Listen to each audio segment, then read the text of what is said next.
Today we're going to go over missing the timing, which is an unofficial game term that refers to effects that can only be activated when something happens, but not if something happens. All cards that miss timing are optional effects that say when their activation condition is met, you can activate their effect, not if. Welcome to the Legacy Crusaders YouTube channel. My name is Benji, and today we'll be looking at 5 metagame scenarios in which timing can be missed. Our first example is Dupe Frog, which is going to be played in the Sprite deck. It has an effect that says when this card is sent to the graveyard, you can add 1 frog from your deck or your graveyard to your hand. So this is a when optional trigger effect. This card misses timing when it is sent to the graveyard for a link, synchro, or tribute summon, because it'll be sent to the graveyard followed by the monster being summoned. So the last thing that occurs whenever one of those game mechanic actions are taken is that the monster is summoned, not that Dupe Frog was sent to the graveyard. So its timing of when it's sent to the graveyard is missed.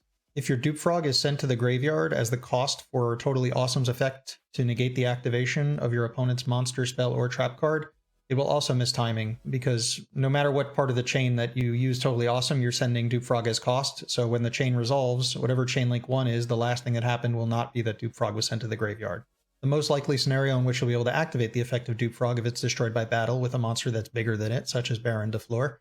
Also, if it's destroyed using a card effect as chain link 1, that specifically sends it to the graveyard without doing any additional effects in sequence, would also trigger the effect of Dupe Frog. So if you use Baron's effect to target Dupe Frog and destroy it, the only thing that happens in that chain is that Dupe Frog will be destroyed and sent to the graveyard. Being destroyed is being sent to the graveyard, so this will be a scenario in which you can activate Dupe Frog.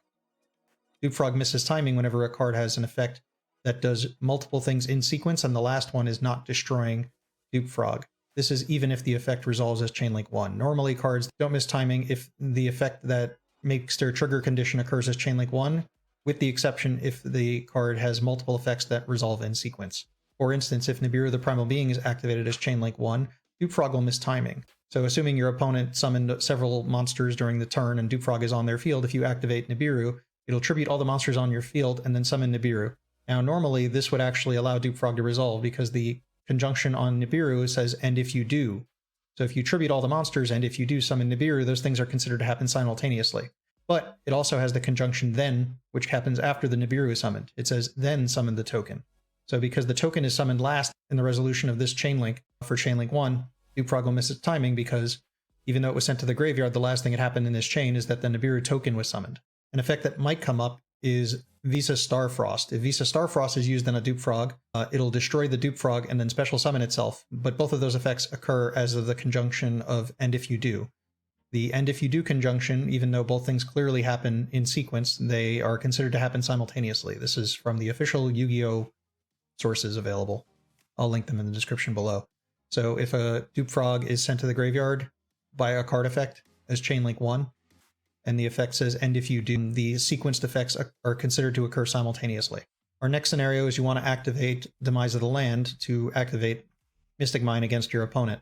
If you were to use Cosmic Cyclone to target your opponent's set Scarlet Sanguine, and they chain Elixir of Scarlet Sanguine to summon their Golden Lord from the deck, when the chain resolves, you will not be allowed to activate Demise of the Land. The reason for that is because the chain resolves backwards. Scarlet Sanguine will resolve, special summoning Golden Lord. Chain link 1 will then resolve, banishing the Scarlet Sanguine, and the last thing that occurred was not a monster was summoned, and the condition to activate Demise of the Land is when a monster is summoned. So in order to activate Demise of the Land, a monster must be special summoned by a game mechanic. So unlike Dupe Frog, a game mechanic special summon generally will not miss timing, because the monsters are sent to the graveyard and then the monster is summoned. So the last thing that occurs is the monster is summoned. Or if the card effect that special summoned the monster was as a result of chain link 1 and wasn't part of a card with a sequence of effects that use the word then to indicate that the last thing that happened during chain link 1 is that the monster was summoned. So Demise of the Land can miss timing. Also important to note, if your opponent just activated Scarlet Sanguine, after the Golden Lord is summoned as a result of Scarlet Sanguine, you can activate Demise of the Land at any point in the chain that followed the resolution of that effect. So when that chain resolved, if Scarlet Sanguine was chain link 1, the last thing that happened is a monster was summoned, which meets the condition of Demise of the Land. So if you were to then chain Cosmic Cyclone or Twin Twister or Forbidden Droplet, at any point in this chain it is actually now legal to activate Demise of the Land, because it's a quick effect. It can be chained in response to other cards. Even though the last thing that happened is now cards have been activated, Demise of the Land responds to a particular kind of summon window, or the on resolution part of the chain, not directly in response to other cards. There are cards that have to be used in response to other cards, and they can also miss timing using what's called Seagok, and we'll get to that shortly. But another scenario where timing is missed is using cards like Magical Meltdown or Branded Lost.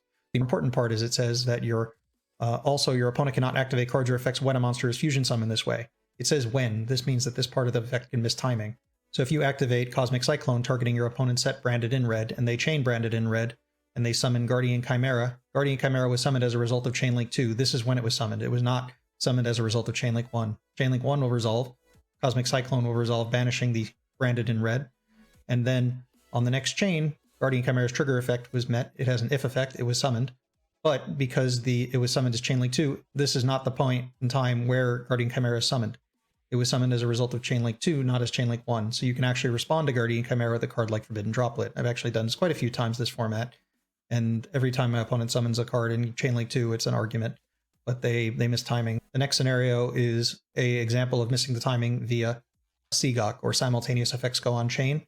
If we were to activate Tier Element's Hoffness, which would special summon it when your opponent activates a monster effect and send the top 3 cards of your deck to the graveyard, if you milled a Shaddoll Beast and a Tier Element's Meru, both of them have trigger effects that are met when they hit the graveyard. They're both if effects. Neither of these cards can miss timing, but you can build the chain in any order you'd like because they're both optional effects. Optional trigger effects can be placed onto a chain in any order.